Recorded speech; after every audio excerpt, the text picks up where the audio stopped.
انسان کی اصل موت تب ہوتی ہے جب وہ کسی کے دل سے نکلتا ہے۔ نماز کی فکر اپنے اوپر فرض کر لو، خدا کی قسم دنیا کی فکر سے آزاد ہو جاؤ گے اور کامیابی تمہارے قدم چومیں گی۔ انسانیت بہت بڑا خزانہ ہے، اسے لباس میں نہیں انسان میں تلاش کرو۔ حق بات کی پہلی نشانی یہ ہے کہ اس کی ہمیشہ مخالفت ہوتی ہے، جس کی کوئی مخالفت نہیں وہ قطعاً حق نہیں۔ لوگوں کو دعا کے لیے کہنے سے زیادہ بہتر ہے ایسے عمل کرو کہ لوگوں کے دل سے آپ کے لیے دعا نکلے۔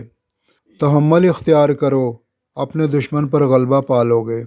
دوست کو دولت کی نگاہ سے مت دیکھو، وفا کرنے والے دوست اکثر غریب ہوتے ہیں۔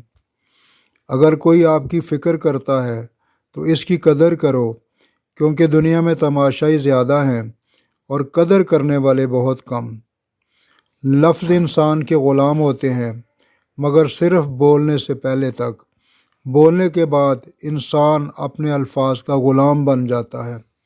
کسی انسان کی خوبی کو پہچانو تو اسے بیان کرو، لیکن اگر کسی کی خامی مل جائے تو یہاں تمہاری خوبی کا امتحان ہے۔ لوگوں کو اس طرح معاف کرو جیسے تم خدا سے امید رکھتے ہو کہ وہ تمہیں معاف کرے گا۔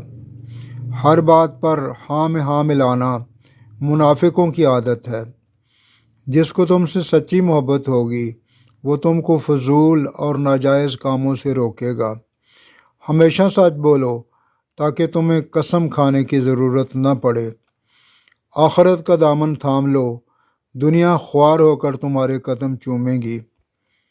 خدا سے جب بھی دعا مانگو تو مقدر مانگو، عقل نہیں، کیونکہ میں نے بہت سے عقل والوں کو مقدر والوں کے در پر دیکھا ہے۔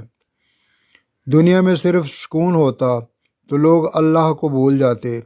سکون تو صرف ان لوگوں کے پاس ہے جو اللہ کی رضا کو اپنی رضا سمجھتے ہیں۔ جو شخص تم سے دوری اختیار کرے تم اس میں ہرگز دلچسپی مت لو۔ اچھے لوگوں کی ایک خوبی یہ بھی ہوتی ہے کہ انہیں یاد رکھنا نہیں پڑتا، وہ یاد ہی رہتے ہیں۔